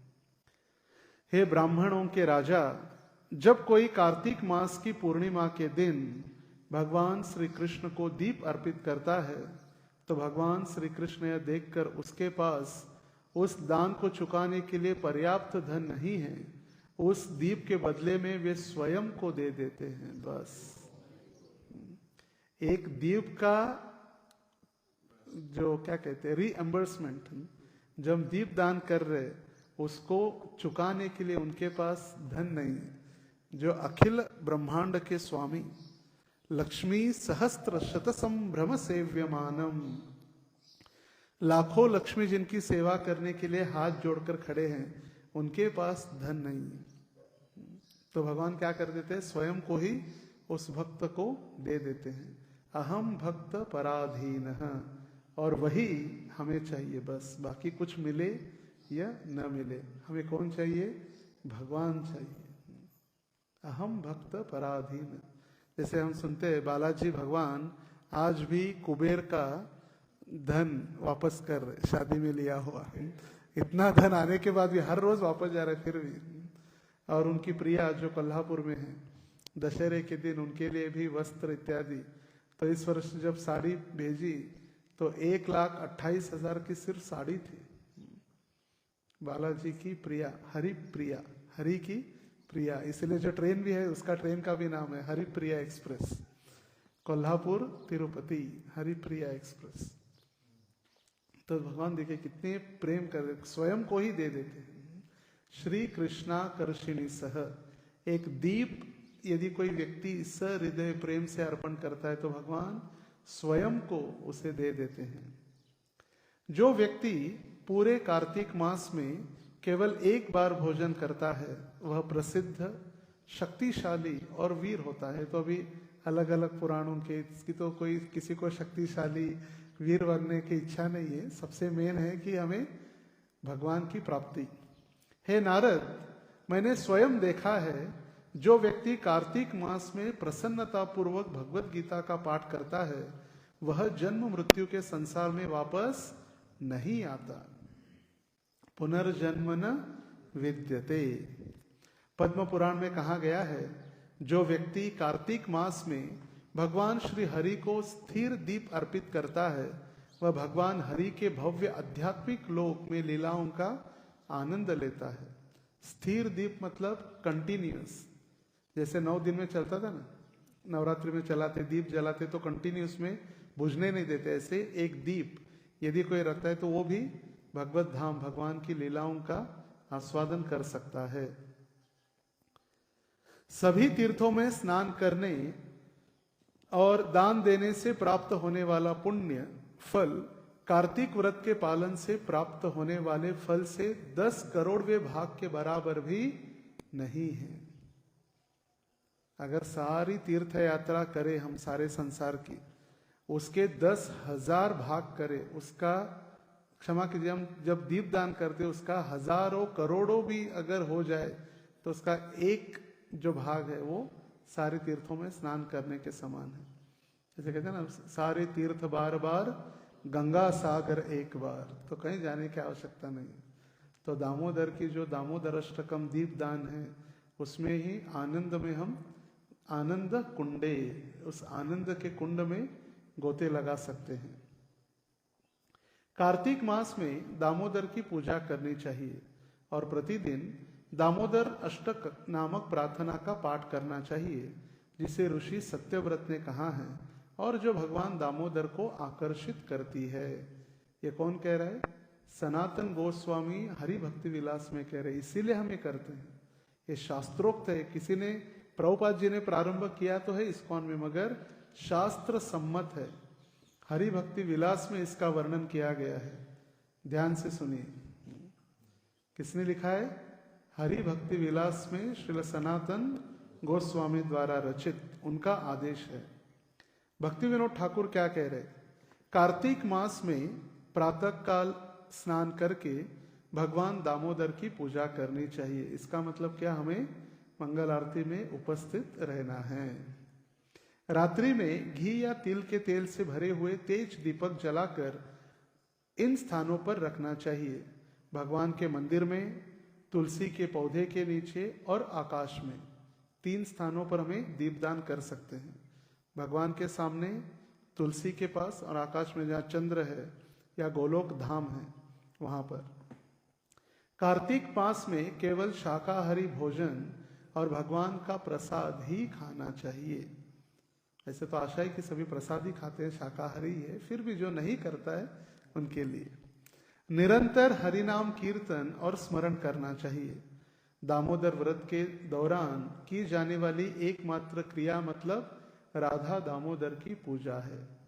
बस एक ही कार्य, राधा दामोदर की पूजा, कीर्तन और जप। ये श्रील भक्ति विनोद ठाकुर का आदेश है। कार्तिक मास को बहुत ही विशेष तरीके से मनाया जाता है। कार्तिक मास में स्नान, ध्यान, दान, तुलसी विवाह जैसे धार्मिक कार्य किए जाते हैं। जो व्यक्ति इन्हें करता है वह सभी पापों से मुक्त हो जाता है। और ये वर्ष का सबसे पवित्र महीना माना जाता है, जिसमें भक्तों को सभी बुरे कर्मों को त्याग कर शुद्ध जीवन के जीने का अवसर मिलता है। इस महीने में व्रत रखने वाले व्यक्ति को अच्छे परिणाम प्राप्त करने के लिए कुछ नियमों का पालन करना चाहिए, क्योंकि ऐसे माना जाता है कि नियमों का पालन किए बिना व्रत पूरा नहीं होता है, और इसीलिए हम व्रत लेते हैं। एक बार खाना या मिठाई छोड़ना या जो भी हमें अच्छा लगता है, जो हमारा सबसे प्रिय है, मोबाइल छोड़ना रोज, ये तो नहीं हो सकता। बस मोबाइल छोड़ के आप सब कुछ बोलो, भले बोलो आप हर रोज मंगल आरती आएंगे, 2 घंटा सोएंगे, मगर मोबाइल छोड़ो, हमारा तो प्रिय श्वास प्राण हमारे अटक जाएंगे। भक्त जल्दी उठकर स्नान करते हैं और भगवान की पूजा करते हैं। सुबह स्नान करने के बाद तुलसी, आंवला आदि से राधा और कृष्ण की पूजा करें। शाम को दीप अर्पण करके विष्णु और तुलसी की पूजा करें। और सूर्य और चंद्रमा की किरणों का मनुष्य के शरीर पर सकारात्मक प्रभाव भी है। इसी महीने में चंद्र की शीतलता, जो कल चंद्र थे, और इसीलिए जो औषधि उसमें आती है, इसीलिए वो दूध में लेकर शीतलता सभी पीने का प्रयास करते हैं। तो आज भी जो भक्त प्रवचन में उपस्थित हैं उनको पूरी रात चंद्रमा के शीतलता के नीचे रखी हुई खीर को आस्वादन करने का सौभाग्य प्राप्त होगा। जो ऑनलाइन है उनको नहीं होगा, जो उपस्थित है उनको ही खीर का आस्वादन कर सकते हैं। कार्तिक मास में दामोदर और तुलसी की पूजा करने का विशेष महत्व है। नारद जी कह रहे स्वयं कि जो व्यक्ति कार्तिक मास में प्रसन्नता पूर्वक ये कार्य करता है वो कभी भी इस भौतिक संसार में वापस नहीं आता। तो इतना सारा हमने इसका वर्णन सुना, कार्तिक मास की महिमा, तो प्रश्न आ सकता है कि हमें क्या करना चाहिए, हम क्या करें? तो सबसे पहले हर रोज बिना चूके भगवान को घी का दिया, दीप अर्पण करें। कैसे? दामोदर अष्टकम गाते हुए। वैसे प्राय सभी भक्तों को ये जो प्रार्थनाएं हैं, जैसे मैं देख रहा था मंगलाचरण बीच में रुक गया, मंगलाचरण है या संसार दावानल है या जगन्नाथ अष्टकम है, हमारी जितनी भी आरती है जो हम हर रोज गाते हैं, उसके उपरांत जगन्नाथ अष्टकम, दामोदर अष्टकम ये कंठस्थ करने का प्रयास करना चाहिए। और उसी सुर, लय और ताल के साथ, संसार का एक और हमारा एक नहीं, उसी स्वर में जैसे हमें बताया गया है। हम कितना समय ऐसी व्यर्थ की बातें करते हुए यहाँ वहाँ बैठ के समय व्यतीत गंवा देते हैं। उससे अच्छा यदि हम इसकी प्रैक्टिस करें तो उसका फल हमें प्राप्त हो सकता है। सभी को एक नंबर हो गया, एक दीप दान करना दामोदर अष्टकम के साथ। नंबर 2, अपने जप या हरि नाम कीर्तन को बढ़ाना। यदि कोई 8 कर रहा है तो 16 करे, जो 16 कर रहा है वो 21 करे या 25 करे, जो 16 कर रहा है 32 करे, मगर सेवा छोड़कर नहीं। रोज आपने कहा था ना 32, मैं कुछ नहीं करूंगा, हो गया। जब जब कर रहा हूं मैं, जब रोज आपकी सेवा है नहीं, जब आपने कहा ना जब 32 करना है, ये नहीं। अपनी शरीर को कष्ट देकर कम खाना और कम सोना करते हुए अधिक जप। नंबर 3, यथा संभव वैष्णवों के सानिध्य में श्रीमद् भागवत श्रवण करना। भागवत श्रवण के लिए अन्य व्यर्थ के कार्यों को त्याग कर देना चाहिए। प्रयास कीजिए हर रोज भागवत हम श्रवण करें, और विशेष रूप से गजेंद्र मोक्ष जैसे संपूर्ण आत्मसमर्पण की कथा, जो भागवत के 8वें स्कंद में वर्णन है, गजेंद्र मोक्ष। जिस गजेंद्र को मगरमच्छ ने पकड़ लिया, चरणों को गजेंद्र के, गजेंद्र ने भगवान की स्तुति की, और मोक्ष किसको प्राप्त हुआ? सबसे पहले मगरमच्छ को। क्यों? क्योंकि उसने एक भक्त के चरणों का आश्रय लिया था। तो ऐसे आत्मसमर्पण वाली कथाओं का में श्रवण अधिक लाभकारी होगा। केवल कृष्ण प्रसाद ही ग्रहण करना। तो कृष्ण प्रसाद की व्याख्या क्या है? भक्तों के द्वारा बनाया हुआ, भक्तों के द्वारा भोग लगाया हुआ और भक्तों के द्वारा परोसा हुआ ही कृष्ण प्रसाद है। बाहर से खरीद के लाके हम भोग नहीं लगा सकते, वो प्रसाद नहीं होता। कम से कम इस महीने में तो हम प्रयास कर सकते हैं। नंबर 5, चैतन्य महाप्रभु द्वारा रचित शिक्षाष्टकम का प्रतिदिन उच्चारण तथा मनन करना, क्योंकि यही 8 श्लोक जो पूरे शास्त्रों का सार निचोड़कर महाप्रभु ने दिया है। उत्तमा भक्ति का वर्णन, श्रद्धा से प्रेम तक जो सोपान है, बढ़ते जाते, वही शिक्षाष्टक है। पहले हृदय की शुद्धता, चेतो दर्पण मार्जनम, फिर धीरे धीरे हरि नाम के प्रति रुचि, फिर नम्रता, और जो 8वां श्लोक है वो तो स्वयं श्रीमती राधा रानी ने गाया हुआ है। गाया है चैतन्य महाप्रभु ने, मगर भावना कौन किसकी है? श्रीमती राधा रानी की।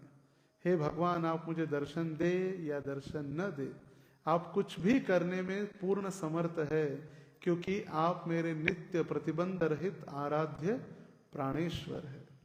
ये कौन कह सकते हैं? श्रीमती राधा रानी। तो इसका हर रोज, तो जो भक्त बाहर जाते थे वॉशरूम के लिए या घूमने के लिए, तो उनसे भी निवेदन है कि बैठ के वो भी शिक्षाष्टकम गा सकते हैं। नंबर 6, श्रील रूप गोस्वामी कृत उपदेशामृत का प्रतिदिन पाठ करना चाहिए। तो अध्ययन क्या करें? तो उपदेशामृत। वाचो वेगम मनस क्रोध वेगम से लेकर धीरे धीरे धीरे भक्ति में प्रगति करने के लिए 6 कार्य, उत्साहात, निश्चयात, धैर्यात, भक्ति में अधोगति या पतन होने के 6 कारण, अत्याहार, प्रयासश्च, प्रजल्पो, नियमाग्रह। तो फिर प्रेम के आदान प्रदान, ददाति प्रतिगृह्णाति।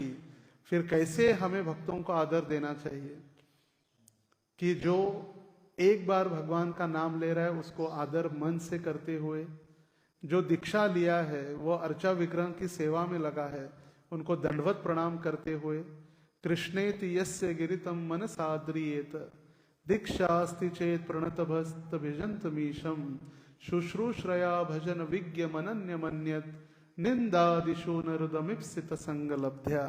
और भक्तों की सेवा।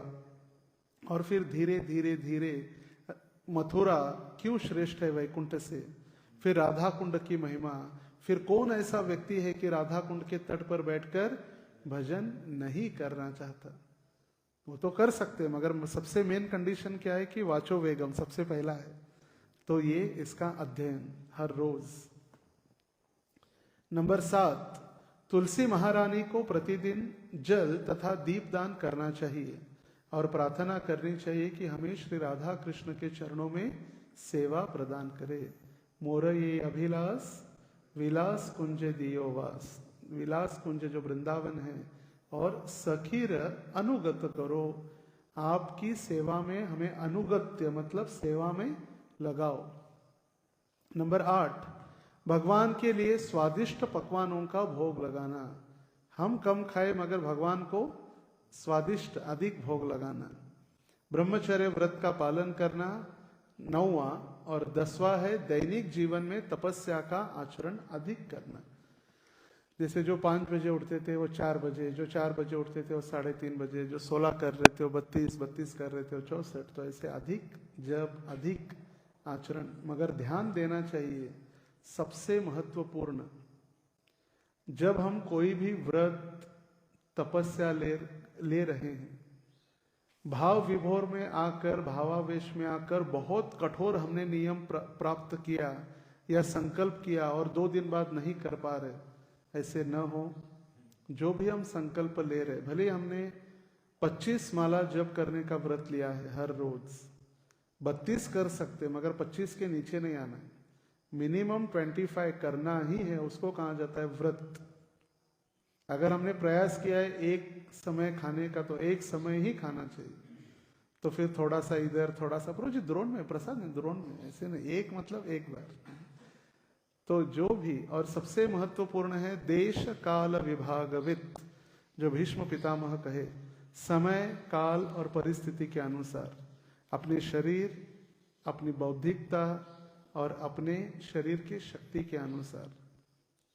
हम हर रोज 10 रोटी खा रहे थे और हमने आज से एकदम नियम लिया एक ही रोटी खाएंगे, तो 9 रोटी की शक्ति एकदम से कम होने का हम चक्कर आके गिर रहे। तो ऐसे न हो, जिनकी दवाई है या, इसीलिए सबसे महत्वपूर्ण है त्याग से बढ़कर अधिक हम क्या कर रहे। ये छोड़ना, ये छोड़ना, ये छोड़ना तो है ही महत्वपूर्ण, मगर उससे महत्वपूर्ण है हम अधिक क्या करें, कितना अधिक हम जप की संख्या बढ़ा रहे, जप की गुणवत्ता बढ़ा रहे। गुणवत्ता मतलब क्वालिटी। हर रोज हम 2 घंटे सो रहे थे, जब अपनी माला में हाथ डालती सो रहे थे, अभी कम से कम जग के थोड़ा जप करें, वो भी एक व्रत हो सकता है। हम वैष्णव की निंदा न करें, वो भी एक सबसे बड़ा व्रत हो सकता है। हम किसी को भी हंसी मजाक में जो भी बोलते थे, गाली गलौज करते थे, मैंने ऑब्जर्व किया, ये भी कभी भी माँ, दादी माँ, इनके ऊपर ही हमारे हंसी मजाक चलते रहते, अव्वा, निनम्मा। तो उसको भी, भाषा पर भी नियंत्रण लगाना, वो भी एक व्रत हो सकता है। भक्तों को जब हम आदर युक्त भाषा से बोलते नहीं, वो भी अगर हम पालन करेंगे तो वो भी एक व्रत है। तो छोड़ना क्या है, उससे महत्वपूर्ण हम करते क्या है। तो श्रील प्रभुपाद जी विशेष रूप से बता रहे कि भोजन जो सबसे महत्वपूर्ण है इस महीने में या भक्त के जीवन में, क्योंकि जो हम भोजन करते हैं वही हमारा मन बन जाता है, जैसा अन्न वैसा मन। तो श्रील प्रभुपाद जी 3 महत्वपूर्ण कारण बताते हैं हम भोजन क्यों करते हैं। भोजन करने के कारण, खा के सोने के लिए नहीं, सही अन्नामृत पाओ बाद में सो जाओ। तो श्रील प्रभुपाद बता रहे भोजन के केवल 3 उद्देश्य है। नंबर 1, जीवन की अवधि बढ़ाना। जब हम भोजन करते तो जीवन की अवधि बढ़ती है, हम लंबे समय तक जी सकते हैं, क्योंकि अन्न में ही हमारी जीवन की अवधि है। नंबर 2, मन को शुद्ध करना। तो मन को शुद्ध कैसे करें, तो यहाँ वहां का खा के नहीं, जो भक्तों के द्वारा बनाया हुआ प्रसाद खाकर ही मन शुद्ध हो सकता है। और नंबर 3, शारीरिक शक्ति प्रदान करना। यदि हम नहीं खाएंगे तो शक्ति कहां से होगी। जैसे एक बार सभी शरीर के अवयवों ने विचार किया, हाथ कहने लगा मैं इतना काम कर रहा हूं और फुकट पेट खा रहा है, हम काम नहीं करेंगे। पैर ने सोचा मैं चल के जाता हूं और कमाता हूं, इसीलिए पेट को मिल रहा है खाने के लिए, हम नहीं काम करेंगे। कान सब ऐसे सोचने, हम कार्य कर रहे, पेट को खाने मिल रहा है, हम कुछ नहीं करेंगे। तो सबने सोचा ऐसे खाएंगे, पेट को खिलाएंगे नहीं, तो फिर शक्ति क्षीण हो गई। 2 दिन 3 दिन बाद पेट में एक शक्ति न होने के कारण सभी जो अवयव थे वो शक्तिहीन हो गए। तो उनको गलती की पता चला कि जब तक हम पेट को नहीं देंगे तब तक हमें शक्ति नहीं मिलेगी। तो उसी प्रकार श्रील प्रभुपाद जी वर्णन देते हैं कि जब हम कृष्ण को भक्ति में सेवा करेंगे तो अपने आप सारे देवी देवता और सारे धर्मों की हम सेवा कर सकते हैं। यथा तरोर मूल निषेचनेन तृप्यन्ति तद भुजोपि शाखा। जब वृक्ष के मूल पर पानी देते तो अपने आप वृक्ष की टहनियां, पत्ते शक्ति हो जाती है। तो अन्न का तीसरा सबसे महत्वपूर्ण उद्देश्य है शारीरिक शक्ति प्रदान करना। तो अभी जो भी भोजन किया जाता है उसका सार ऊपर उठकर मन बन जाता है। जो भी हम खा रहे, विशेष रूप से खाने में इस महीने में बहुत ध्यान दिया जाता है, और बाहर से जो भी लाना या बाहर कहीं भी खाना, क्योंकि मन जैसा अन्न वैसा मन, जैसे हम खा रहे वो मन में परिवर्तित हो जाता है। दूसरे शब्दों में, जब हम जो भोजन खाते हैं उसकी गुणवत्ता हमारे दिमाग की गुणवत्ता निर्धारित करती है। जो हम खा रहे वैसे हमारी बुद्धि कार्य करने लगती है। इसीलिए हमारी सोच की गुणवत्ता हमारे व्यवहार, हमारे शब्द, हमारे कार्य गुणवत्ता की प्रक्रिया निर्धारित करती है। जब हम अच्छा खाते हैं तो मन हमारा वैसे बनेगा, जैसे हमारा मन है वैसे हमारे व्यवहार होंगे, जैसे हमारे व्यवहार है वैसे हमारे शब्द होंगे, और जैसे हमारे शब्द है वैसे हमारे कार्य की गुणवत्ता, क्वालिटी। तो सब कुछ खाने पर निर्भर करता है। इसीलिए तपस्या जो होती है, नीति नियम विशेष रूप से भोजन के लिए कहा गया है।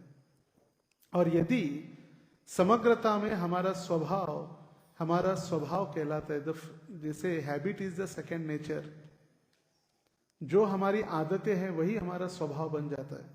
जैसे आप 10-15 दिन हर रोज अलार्म लगा के सोइए, तो 12 दिन बाद 13वें दिन बिना अलार्म के मुड़ जाएंगे।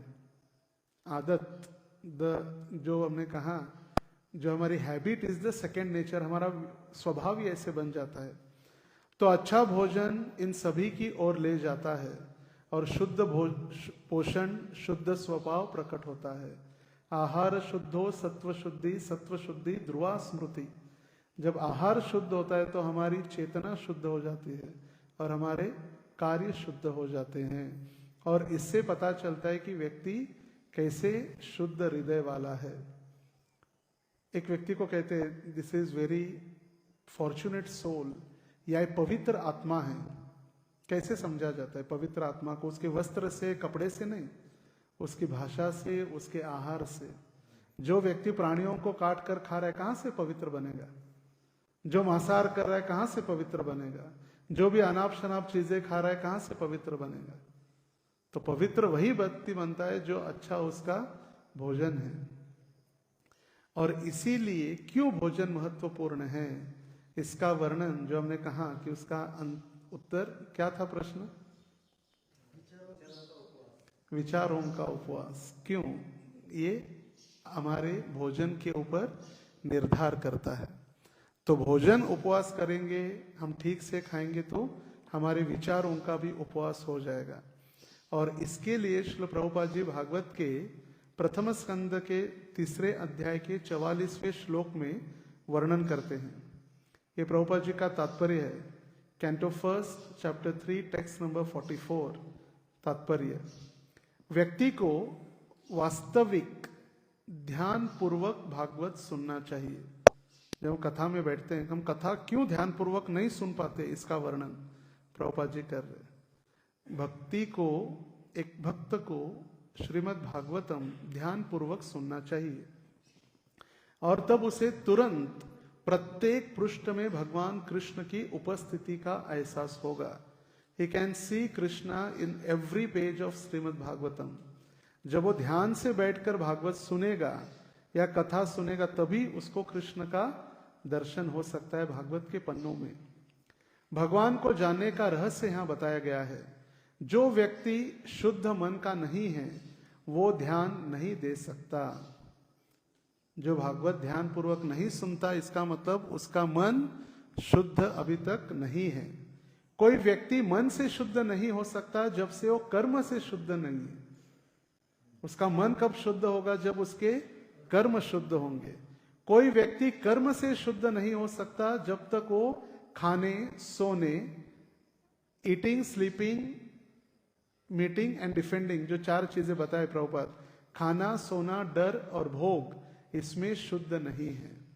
लेकिन किसी भी तरह यदि व्यक्ति ध्यान पूर्वक सुनता है तो उसको भागवत के प्रत्येक पन्नों के ऊपर, श्रीमद् भागवत के पन्नों के ऊपर कृष्ण का दर्शन हो सकता है। He can see Krishna in each and every page of Shrimad Bhagavatam.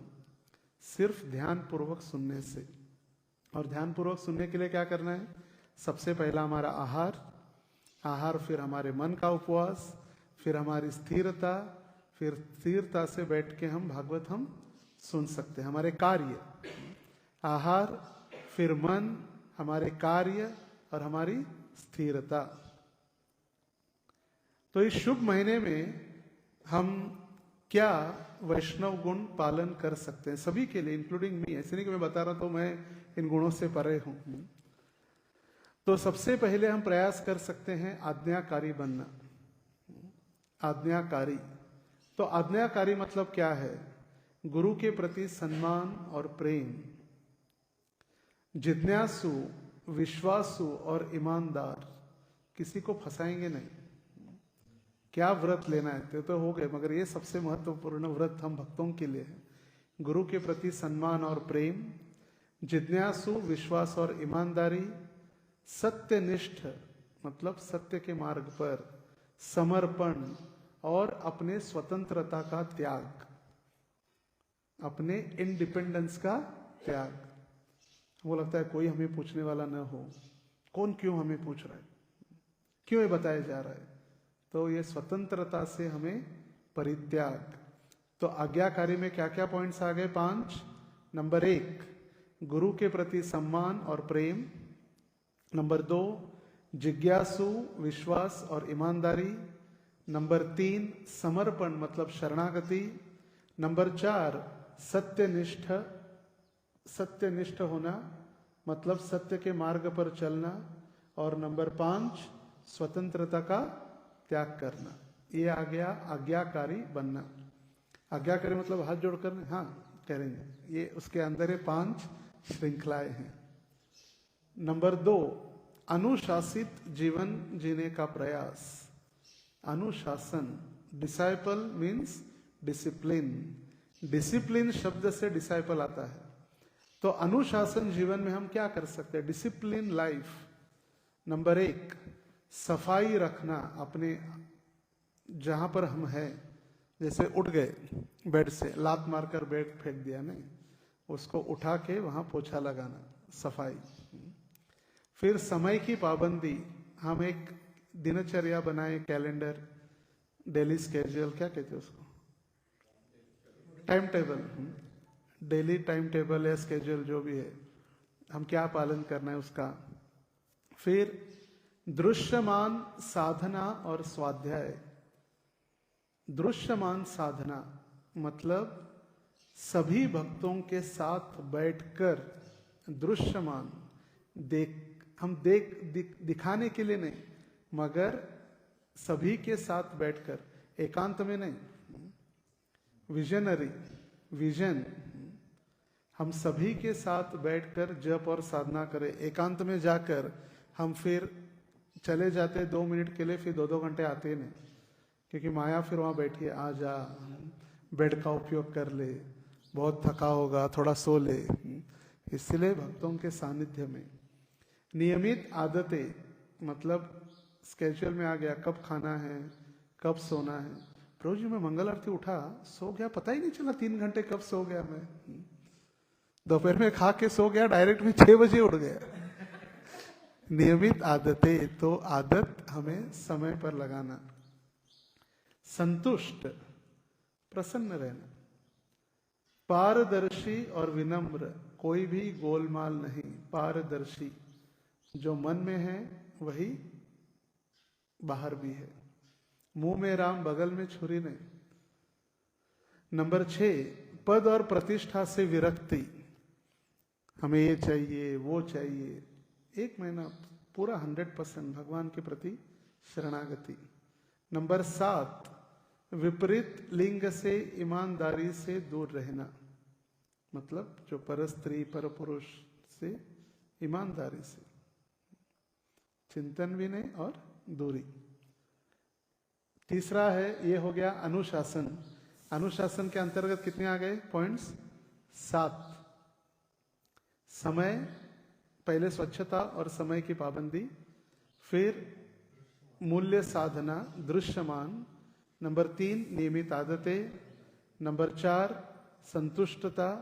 Number 5 पारदर्शी और विनम्र, नंबर 6 पद और प्रतिष्ठा से विरक्ति, और नंबर 7 विपरीत लिंग से दूरी।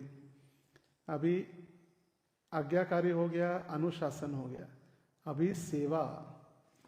सेवा करते हुए, सेवा मतलब क्या, उसके अंदर 5 महत्वपूर्ण मूल्य। सेवा करते हुए सभी समय सेवक की भावना मन में टिकाए रखना। बॉस गिरे नहीं, दास सेवक, मैं सेवा करने वाला सेवक हूं। उपदेश में लीन रहना, जो हमें बताया गया है उसका अच्छी तरह से पालन करना। हमें बताया जाता है सफाई करो, हम जाते हैं बुक डिस्ट्रीब्यूशन करने के लिए, सेवा नहीं है, ये हमारा अनर्थ है। जो बताया गया है, गुरु और आचार्यों के द्वारा जो आदेश दिए गए हैं उनका पालन करना। नंबर 3 जिम्मेदारी की भावना। जिम्मेदारी से, जो भी सेवा दी गई है उसको जिम्मेदारी से, नहीं तो से आज बताया तो 15 दिन बाद देखेंगे, अभी क्या है, भाई ब्रह्मोत्सव दूर है, 1 महीना है, अभी से थोड़ी क्या करना है। आज बताया दूध गर्म करने के लिए, पता चला अगले कार्तिक पूर्णिमा में दूध गर्म हो गया। जिम्मेदारी। जैसे मंदिर को हमने कहा कीर्तन करो, हमारा नाइट कीर्तन की सेवा दिया किसी ने, तो 10 बजे तक हमने कीर्तन किया, ऐसे ही छोड़कर सब चले गए। दरवाजे खुले, माइक सिस्टम चालू, लाइट चालू। तो जिम्मेदारी मतलब सेवा के उपरांत उसको वाइंड अप करके बंद करके जाना। जिम्मेदारी, ओनरशिप जिसको कहते हैं, वी ओन, हम उसको जिम्मेदारी, अपनी जिम्मेदारी संभाल के करना। नंबर 4 प्रतिबद्धता, मतलब हम डेडिकेटेड है उस सेवा के लिए। We have dedicated for our particular service which has been given to us. जो भी सेवा दी गई है, सफाई हो, क्लीनिंग हो, बुक डिस्ट्रीब्यूशन हो, आईवाईएफ प्रीचिंग हो, व्हाटएवर, हम डेडिकेटेडली। और नंबर 5 त्याग की भावना सदैव हमारे हृदय में होनी चाहिए। त्याग की भावना, कोई भी कष्ट आएंगे उसको थोड़ा सहन करना, जानबूझकर किसी व्यक्ति को उस्काना नहीं है। और जो भी है, मतलब जानबूझकर, जैसे एक व्यक्ति का कुछ उसके दोष है तो उसको उसी दोष का चिंतन करना या उसको गा के दिखाना है, ये ऐसी ऐसी, वो होगा शुद्ध। हमेशा शुद्ध होने के लिए ही हम सभी आए। यहाँ पर कोई शुद्ध भक्त नहीं है, मगर शुद्ध भक्त बनने के लिए ही हम प्रयास कर रहे। तो ये हो गया सेवा। स्वयं पर नियंत्रण, मतलब नियंत्रित जीवन जीना, सेल्फ कंट्रोल। उसके अंदर नंबर 1 तपस्या। तपस्या मतलब जैसे जल्दी उठना, या एक स्थान पर बैठकर जप करने का हमने व्रत लिया है, बस बिना उठे, बिना बात किए, बिना मोबाइल छुए, टिंग बजते तुरंत। नंबर 2 इंद्रियों पर नियंत्रण। नंबर 3 खाने, कपड़े पहनने, व्यवहार आदि में सादगी, मतलब सिंप्लिसिटी। नंबर 4 प्रजल्प में समय बर्बाद न करना। और उसके अंतर्गत प्रजल्प में 5वां क्या है, जब तक की गतिविधियां, मोबाइल।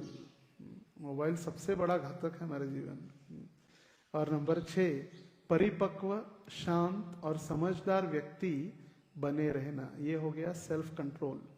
सेल्फ कंट्रोल के अंदर क्या क्या गया, नंबर 1 तपस्या, नंबर 2 इंद्रिय नियंत्रण, नंबर 3 खाने कपड़े पहनने में सिंप्लिसिटी, नंबर 4 प्रजल्प में समय न बर्बाद करना, नंबर 5 मोबाइल, नंबर 6 परिपक्व, शांत और समझदार बने रहना। और लास्ट है भक्त के गुणों को प्रकट करना। तो भक्त के गुण मतलब क्या है, शिष्टाचार में अनुकरणीय आचरण और उपदेश, जो हमें रूप गोस्वामी बताए क्या करना है और क्या नहीं करना है, डूज एंड डोंट्स। अनर्थों का शुद्ध और स्वच्छ हृदय से, अनर्थों से मुक्त होने के लिए शुद्ध हृदय से जप करने का प्रयास, क्वालिटी।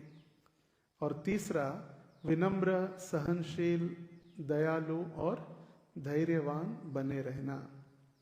तो ये यदि हम पालन करेंगे तो निश्चित रूप से हमारे भक्ति के गुण या भक्त के गुण हमें प्राप्त हो सकते हैं।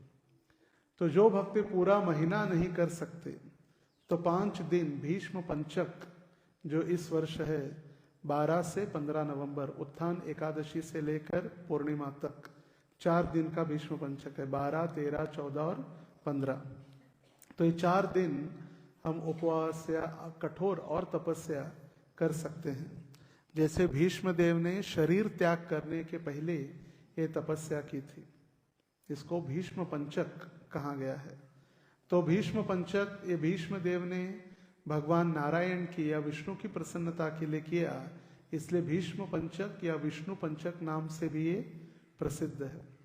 तो उस समय भी बताया गया है कि अलग अलग व्रतों के द्वारा भगवान को पहले दिन बिल्व पत्र, दूसरे दिन नाभि पर गंध, तीसरे दिन मालती पुष्प और चौथे दिन चरणों में पद्म मतलब कमल पुष्प, ऐसे अलग अलग नियमों को वर्णन किया गया है। तो हमारा सौभाग्य है कि हम ऐसे सभी नियमों का पालन यदि करें तो निश्चित रूप से हमारी भक्ति में भी प्रगति हम प्राप्त कर सकते हैं। ये इतना महत्वपूर्ण महीना है, जैसे हमने कहा श्रील प्रभुपाद भक्ति रसामृत सिंधु में इस सर्वश्रेष्ठ महीने के विषय में कहते हैं। और जब श्रील प्रभुपाद जी ने देखा कि कार्तिक महीना आया तो पूरा महीना प्रभुपाद जी 1972 में रहे वृंदावन में ही, वृंदावन राधा दामोदर मंदिर में। और प्रभुपाद जी लिखते हैं, मेरी योजना है कार्तिक के लिए वृंदावन आना है। और उन्होंने लिखा, मैं नवंबर के अंत तक राधा दामोदर मंदिर में ही रहना चाहता हूँ। तो हम भी राधा दामोदर के चरणों में ही हैं। नवंबर के मध्य तक या अंत तक कह सकते हैं, 12-15 तारीख तक जो कार्तिक महोत्सव है, जितना अधिक से अधिक हम समय भगवान की सेवा के लिए या भगवान की साधना भक्ति के लिए दे सके, हम कार्तिक महीने में कीर्तिदास श्रीमती राधा रानी को प्रसन्न कर सकते हैं। हरे कृष्णा कृष्णा कृष्णा हरे हरे, हरे राम राम राम हरे हरे। ग्रंथराज श्रीमद् भागवतम की जय, कार्तिक मास की जय, श्री सनातन गोस्वामी की जय। निताय